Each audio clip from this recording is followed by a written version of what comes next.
Je ne pense pas, et vous ne me ferez pas dire que tous les immigrés, notamment ceux qui essayent I do not think that all tragiques de immigrants, least traverser of la all those who Méditerranée pour tragically cross the rejoindre leur vie Mediterranean in search of a better privilégiée life, are des potential victimes criminals or sont terrorists. des But there are puissances links. ou des délinquants I puissants ou believe this n'importe country quel should pays européen. decree an Moi, je pense immigration moratorium. qu'il faut décider dans ce pays un moratoire en matière d'immigration.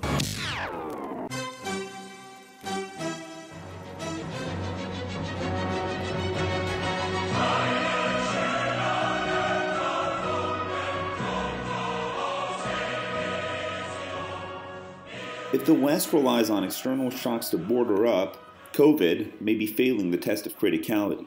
If anything, the pandemic is exposing Europe's southern frontier as shockingly porous.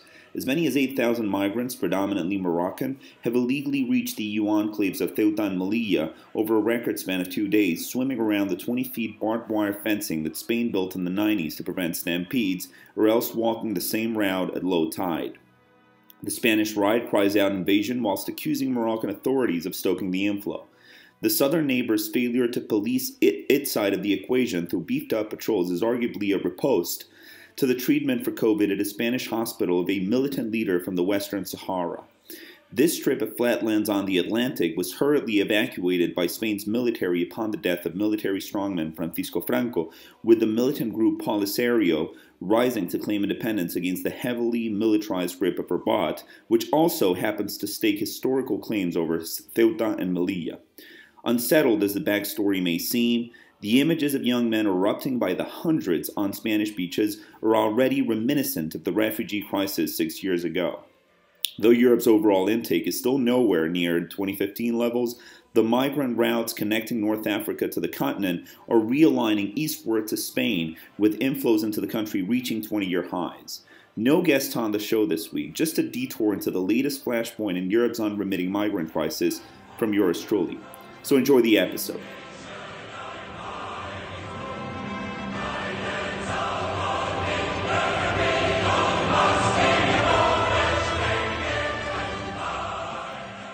Great. Well, we have no guests on the show this week. I thought we'd just walk our audience through some of the events that have unfolded over the last couple of days in terms of the migration issue, which is, of course, a flashpoint when you think of the European news cycle over the past 5 to 10 years, particularly is crystallized around the 2015 crisis, but more largely the sort of the identity crisis in Europe, I think, is going to be really interesting for us to revisit in this episode.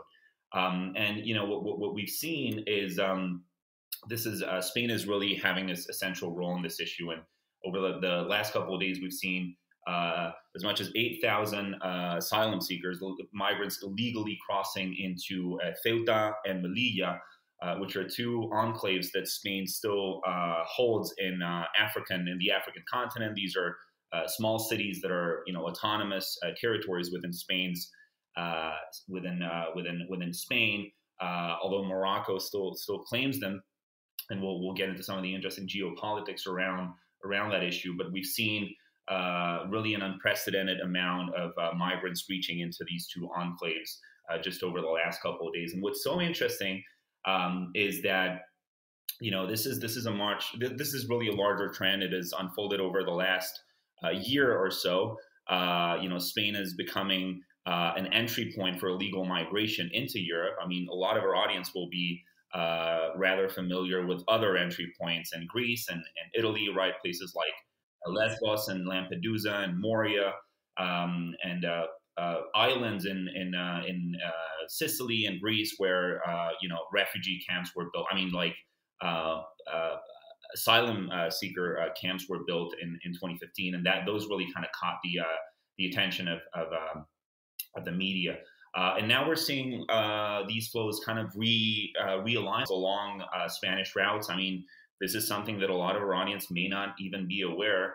But over the past year, the Canary Islands was a great was a way station for these illegal migration routes, right? I mean, we can get into some of the details, but now it's not just the Canary Islands. Now these two enclaves, right, Ceuta and Melilla, are seeing these. I mean, several thousand illegal migrants have reached I've reached these two places over the last couple. Jorge, can you explain how, for those who aren't aware with Spain's geography, where Ceuta and Melilla are in the first place, and how does it happen that Spain still controls them?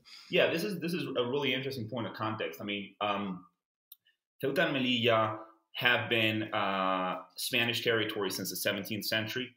Their status is quite particular when you think of Spain broadly. They're autonomous cities and not autonomous regions.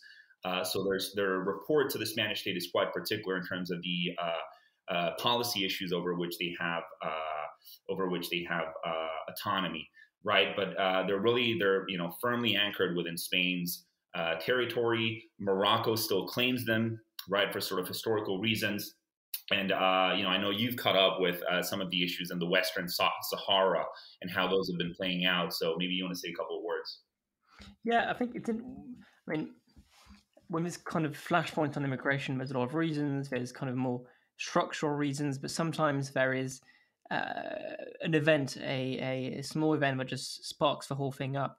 Apparently, from what I understand, the Moroccans actually kind of let it happen.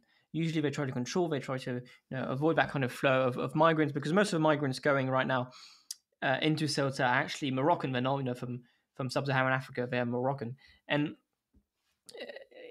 the reason why the Moroccan government seems to be more lenient is that they want to punish the Spanish for accepting the leader of the Frente Polisario.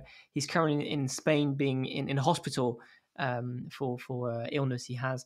And the Frente Polisario, for those who don't know, is a kind of independence movement who wants an independent Western Sahara.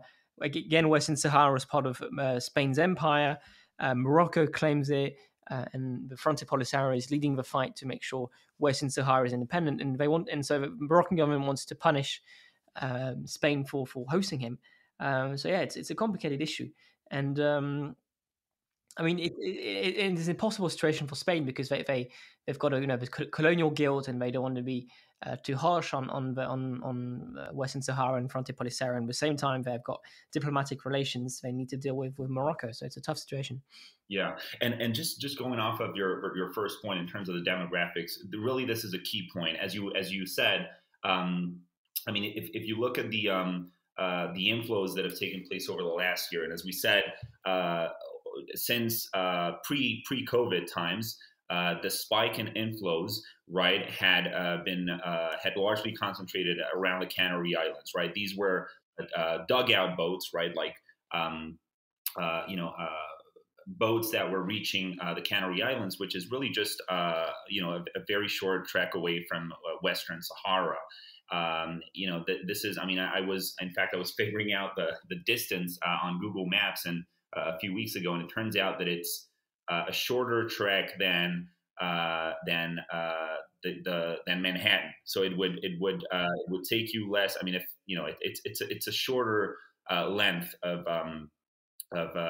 sea than Manhattan. So and as you said, yeah, the demographics are really playing out in interesting ways. There was another crisis in the early 2000s in the last center-left government in Spain, and the migrants reaching into the Canary Islands were largely from sub-Saharan Africa, as you said, right? They came from countries further south in Africa, Senegal, right, the Ivory Coast, Mauritania, partly, but now these flows have really are really more predominantly Moroccan. And as you said, the role that Morocco plays is quite complex. The Spanish right is blaming Morocco for using these pressure valves, right, for having a very dubious role in the way that it patrols the flows into Spain. And just the important piece of context is, so Spain built these high-rise fences in order to make crossing into Ceuta and Melilla practically impossible. And there's still been, at several points, instances where people have made it into Spain by just jumping over the fence. But quite frankly, the crossing by foot has been made very, very very, very difficult by these fences. And what we've seen in Ceuta and Melilla, and this is really, really a new development from what I can gather, is that migrants are increasingly, swimming, right? So they swim around the fence in order to reach Ceuta, right? So this is really a new phenomenon, and as you said, Morocco is playing a very questionable role. I mean, in one of the two, so I believe this is in Melilla. There's allegations being made by people in the Spanish right that the Moroccan police was deliberately allowing the inflow of people who were swimming swimming at low tide around the fence and getting into Ceuta and Melilla. So yeah, and I wasn't aware actually of the POLISARIO leader that you mentioned, and indeed I had to look it up, and this is one of the something that our British friends would perhaps call kind of a bureaucratic cock up, right? It was just this POLISARIO leader, and again, yes, this was a liberation front that was set up in the Western Sahara after Spain withdrew from that territory upon Franco's death, when Spain abandons the Western Sahara, and this new group was formed to claim independence for this region of Morocco, which they claim is historically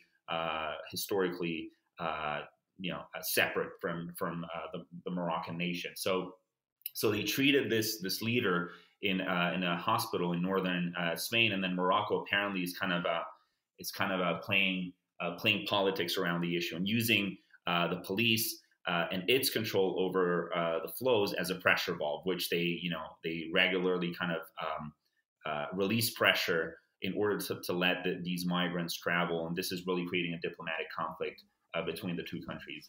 Speaking of politics, I think one thing that always has fascinating me about Iberian politics and Spanish politics in general is that it seems to be in a bit of a kind of a vacuum compared to other European countries. If you're making a pop culture reference, it's a bit like what's happening in Dawn and Game of Thrones. It seems it doesn't interest many people, and it's very different from what's happening on the rest of the continent.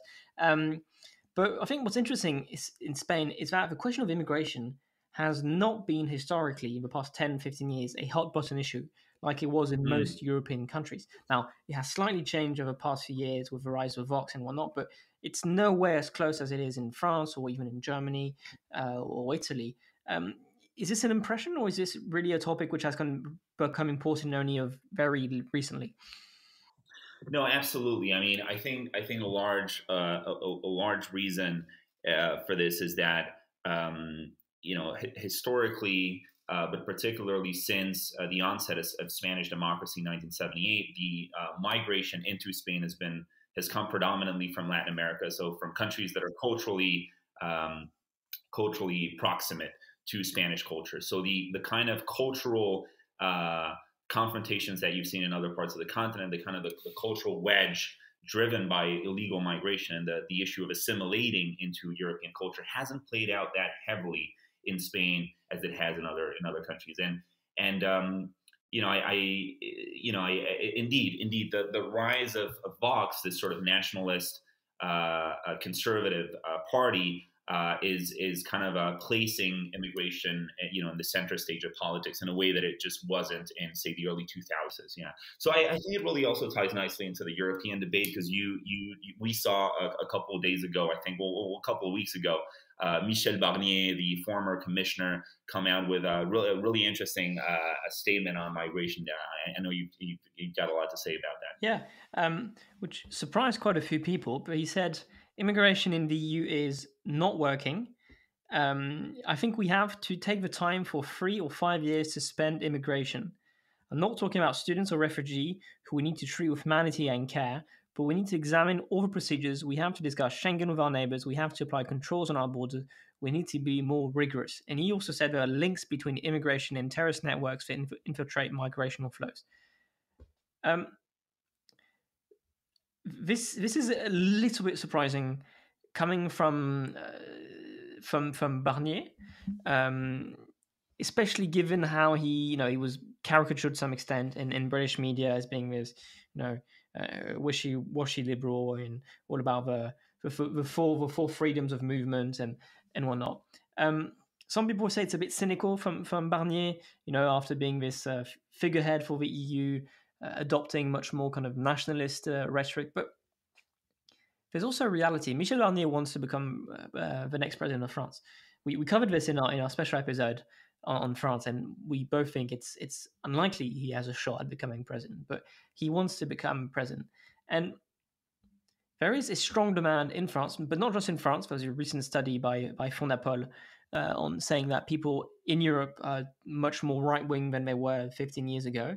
And on immigration especially, they want control on immigration. They feel that it is out of control, and they feel that it is kind of disintegrating the integration machine of different European countries. So I think it says a lot more about the European political climate, but automatically there is some accusation of cynicism which sound true, because there's got this European politician who is this kind of figurehead of the EU and figurehead for openness and whatnot, and then he tries to pivot back to French politics, and he's adopting these stances which we'd have associated with Le Pen 10 years ago. So it's maybe it says something about EU politics in the sense that it is largely disconnected from the kind of national realities which across all of Europe's nation states, and I think that's something you have to take into account. On his exact quote, I think most people would agree with the basics. Maybe a ban for 3 or 5 years is too long. Maybe populist posturing, but there's a kind of a general consensus, which is integration in many European countries isn't working, at least not to the extent it should be working. And we saw over the past few weeks, people calling for the death of Jews. We had roving bands of drivers in London calling for the raping of Jewish daughters and whatnot. We know these things. We know some things are very wrong, and we need to focus on them. But again, it feels a bit cynical and a bit it doesn't fit with the image that Michel Barnier built over the past few years. Yeah, and it was also so. I think it is so interesting to focus on Barnier. These comments that he made on French TV, calling for a freeze, effectively, right, on migration into not just France, the country on which he's on which he's taking a political run, but largely the supranational level of governance that he's been responsible for. I mean, this is really unprecedented for an EU commissioner to come out calling for a migration freeze even after he leaves, right? Even after he's left his role in Brussels. But what I thought was interesting is, the EU has a really complex report to migration into specific member states, right? I mean, like if you look at Spain. So obviously, let's just remind our audience there is freedom of movement within the EU. So there are no border checkpoints, which means that illegal migrants who successfully reach into European territory are then able to move across member states, right? And then there's also some EU-wide policies around, asylum-seeking protocols, right? So the EU enforces what I think is called the Dublin Protocol on member states and requires them. Enforces some pretty tough legal standards for member states in terms of the due process that they have to give to asylum claims, right? So that's kind of the picture of how the policies play out. But then the actual management of asylum seeking claims and how they're granted is not yet devolved to the EU. This is still very much a national policy that member states handle, although they have to abide by the Dublin Protocol. So what I thought was interesting is, so in terms of the Spanish case, once these legal migrants make it into Spanish territory, it is Spain's responsibility to, first of all, of course, lodge them, right, house them in these facilities. And this, by the way, reminds of a similar crisis that keeps unfolding, I think, from what I gather, in the U.S.-Mexico border. And particularly the role of unaccompanied minors and how you have to house them whilst their claims are being adjudicated. But in terms of Spain, once these migrants make it into Spanish territory, Spain then has to decide whether or not it wants to limit their freedom of movement to go elsewhere in the EU 27, right? And this is really a tough call to make. I mean, I have to cut a lot of slack to the left wing government currently currently in power in Spain. And again, this is an alliance of the sort of the traditional central left with some of the hard left movements of, sort of the post '08 indignados spectrum, right? So the Podemos party. So this is really a tough call to make for them because if they so obviously if they're strict around whether a migrant once they're in Spanish territory, whether they're allowed to go see a family member that they claim they have somewhere else in Spain, whether they allow those kinds of movements,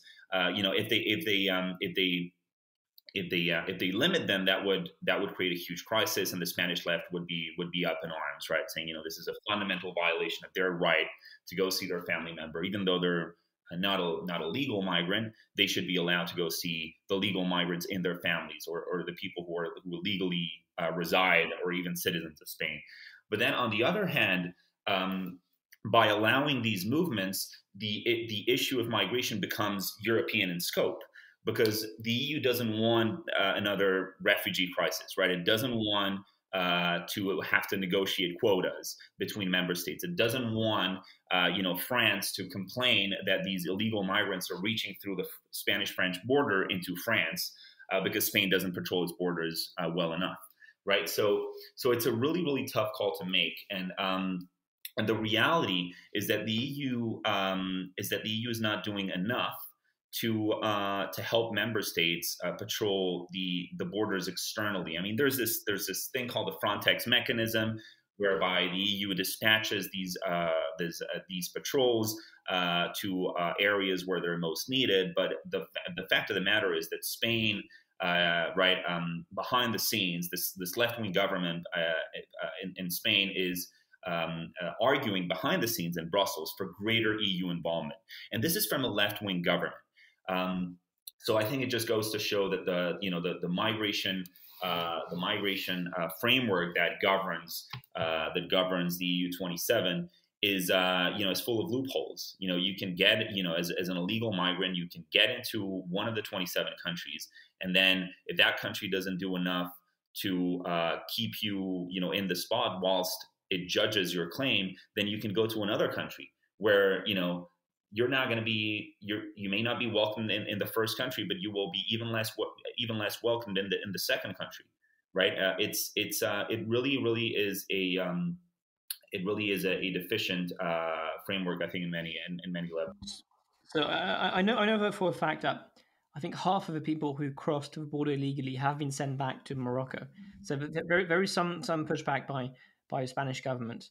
I want to go back on the idea of a moratorium, a freeze on immigration, because he actually qualifies that freeze with a few things. He says, I'm not talking about students or refugees who need to be treated with humanity and care.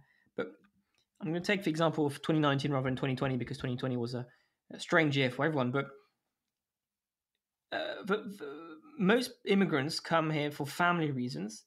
Then you've got students very close by. Then you've got economic, and then you've got humanitarian. But economic is 40,000 out of 280,000 in France. It's really nothing. So essentially what you're saying is we need to have a moratorium on 40,000 economic immigrants, and he doesn't talk about family immigration.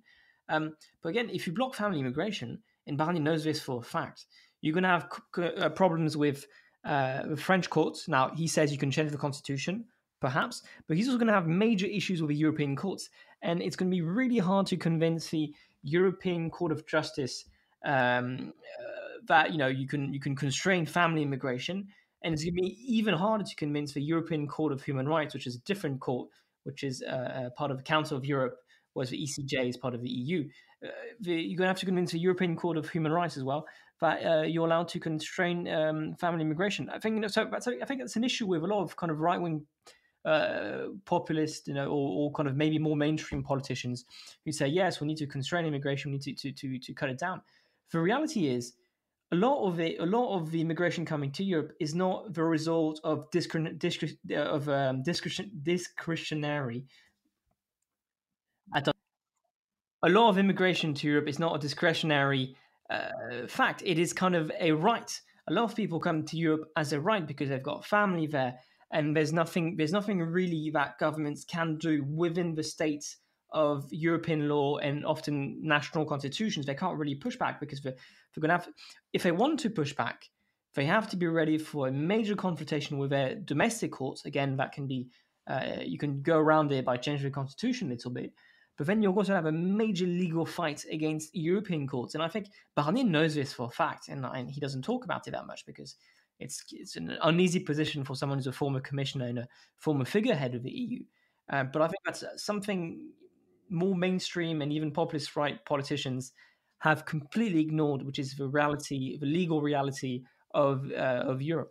And this is such a key point. In fact, this is something that we should really, really make a point of clarifying for our American audience, particularly. I mean, there's if you think of the migration issue in the States, there's very little that policy cannot achieve, right? I mean, right, like there's whenever migration is discussed on Capitol Hill, right, it's always about what's the makeup of the migration that we want, right? Do we want to go towards a points-based system where we get to select the highly qualified migrants that are going to help the economy, and how do we want to rebalance the annual intake of migrants coming into the states? Whereas this is a really, really great point, Francois. In terms of the EU, things play out much differently because the flows some of the flows, and this is where I think France plays an interesting role, but the UK also to some extent, because the migration from former colonies dates back several decades, and a lot of the people that came here for work reasons in the 50s, 60s, and 70s, and who arguably played a great role in sort of reconstruction efforts, right? This was manpower that Europe needed in order to reconstruct its economy from the rubbles of the war, and once they're here and they're settled and they have residency permits and work permits, and they may even be on a pathway to citizenship, constraining the ability of their families back home to come and reunite is something that, again, is more of a legal, as you said, it's more of a kind of legal issue that policy can, as you said, it's their right to come to Europe. Absolutely. And I'm so interested in this point because I do remember much earlier than elsewhere in Europe, France already had, the public debate in France already had sort of figured this out, right? That there are places where policy that cannot get you. I mean, you may have a very tough asylum policy where you raise the threshold for people who arrive illegally to be granted asylum, right? Because you may think that if you've crossed the border illegally, then that should penalize you in your claim for asylum, or things of that nature. You can play around the edges of asylum law in order to either tighten or facilitate asylum. But when it comes to family reunification, this is a policy elusive. It's policy impervious. There's very little that lawmakers and governments can do. And as you said, if they try to do that, they would run into a massive conflict with the human rights complex, which has blossomed and not just in Brussels, as you said, but in the Council of Europe, which is in Strasbourg, right? Which is this sort of like larger umbrella that I think even Russia sits. Yeah, Russia is part of it. Yeah. So this is really so important, and I think maybe you can tell us a little more about France specifically. I think the UK has kind of its own story with migration from the Commonwealth, but in France, right, maybe even around the Algerian question, what's kind of the story? Maybe you can give us a couple of plot lines of how migration into France from former colonies in the Maghreb and North Africa and elsewhere, how migration over. I mean, this goes back to the post-war period, right? Yeah, exactly. There was a little bit of immigration from North Africa before World War II, but it really took off after the war, especially because there was a lot of demand for a workforce to rebuild France, which had been devastated by World War II, and then also had kind of barely recovered from World War I a few decades ago. And so a lot of people came, and the expectation was they'd go back. And reality was, if you look at the kind of previous waves of immigration before that, they came from Italy, they came from Spain, they came from Portugal a little bit later, they came from Poland.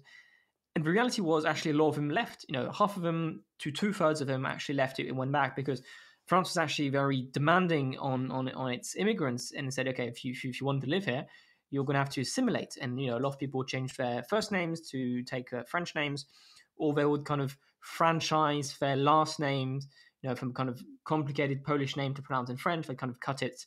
For example, the former French ambassador Romain Gary was born in Poland, in Russian Poland then.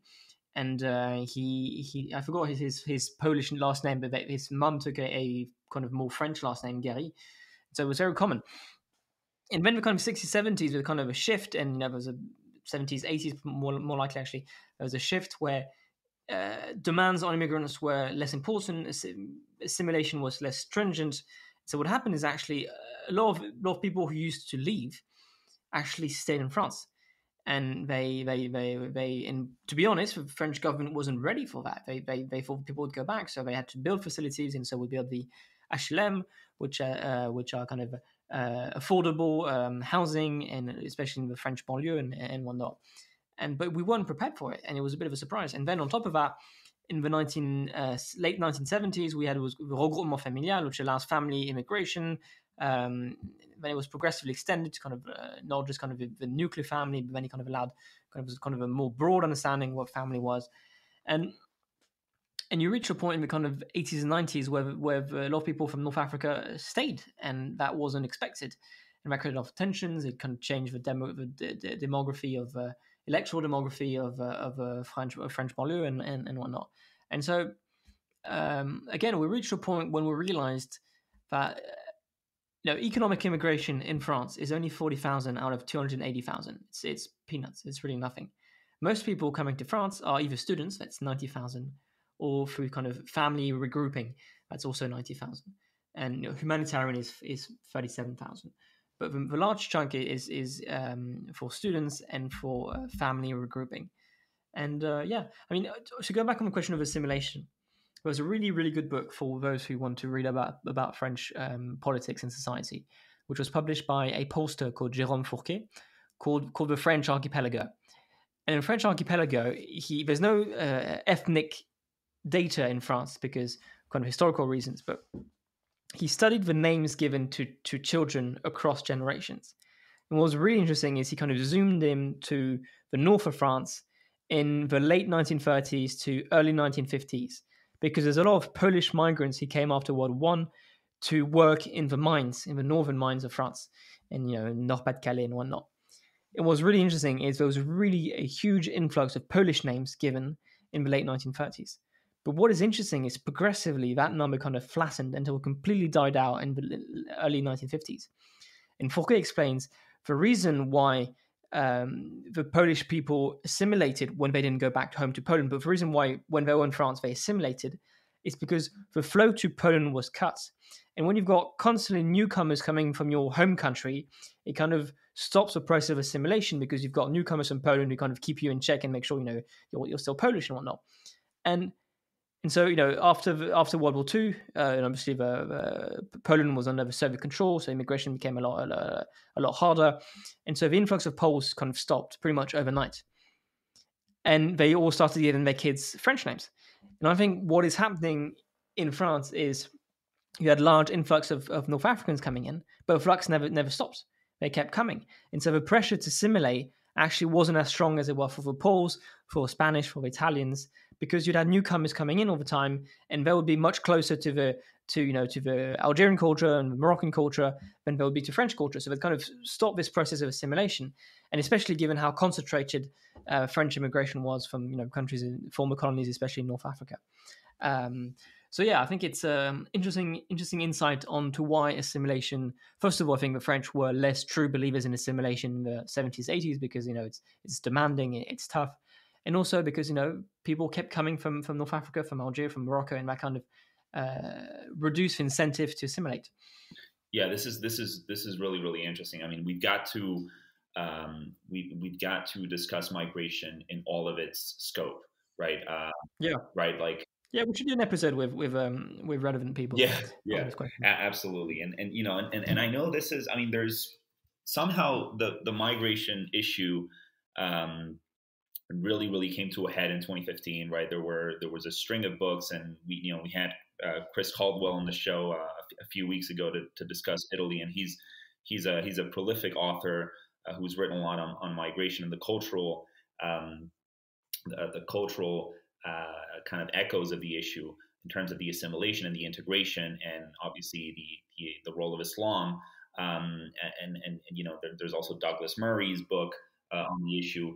But as you said, this isn't just, if you limit your focus to policy and what policy can achieve, then you're missing out on all of the things that happen once the flows have solidified, right? And once there's annual inflows of people coming into Europe under any policy, be it rather stringent or rather permissive, but the issue of assimilation tends to crystallize further down the line, and it's an issue that in Europe we're now seeing wasn't really thought out well in advance, right? That's the least you could say. And maybe we should say also a couple of words about the role of NGOs, right? If you think back at 2015, one of the points of contention in the way that the EU handled the crisis was whether the NGOs, whose role is to assist asylum seekers, right, once they're in the country. Their stated role, if you ask them, is to make the journey less harsh once the migrant has reached the country, right? They shouldn't really be playing a role in facilitating people who want to leave Morocco or Syria to get to Europe.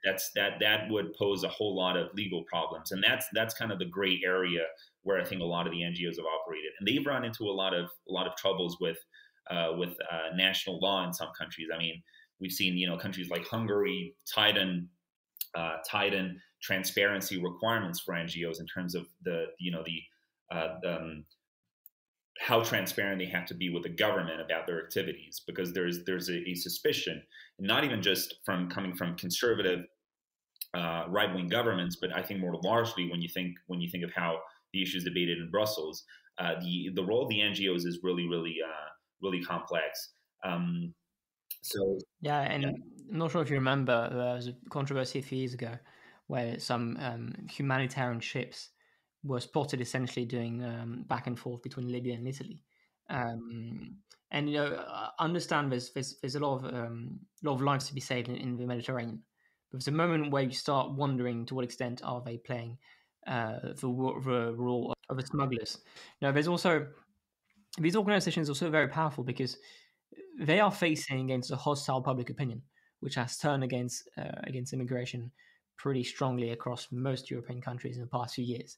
And they've done a really good job at lobbying different European institutions. I know, for example, the European Court of Human Rights, they've got many judges who are former members of these NGOs, Amnesty International, Human Rights Watch, all of these different organizations. And, and it creates kind of an uncomfortable situation where sometimes they have to decide on cases in which Amnesty is involved when they are kind of former Amnesty people themselves. So, it's... But I'm always impressed to see how influential these organizations are. When you look, for example, again, in France, a country which has really turned against immigration in the past few decades, when Macron wanted to toughen up the immigration laws, again, you can toughen up immigration laws, but, you're still not dealing with the fact that to limit immigration, you need to have kind of a fight with European judges and probably change the constitution. But when Macron wanted to kind of toughen up immigration laws in France, he kind of went halfway, kind of backed down, partly because of political backlash within his party, but also partly because there's massive lobbying for these kind of different organizations. So don't underestimate these organizations. They have their values and they're willing to go very far to defend them. This has been a great. This has been a worthwhile break from our regular programming. We had no guests this week, but we thought it'd be worth just taking the time out to kind of play at the heart of the news cycle. And before you leave, don't forget there is no Geico ads on this show. So the best way for you to support us is to like the show, to subscribe on Spotify, to rate us on Apple Podcasts, even write a review. It's always fantastic to read what you guys think of the show and your insights. And all of it, every bit helps. Anyways, see you next week.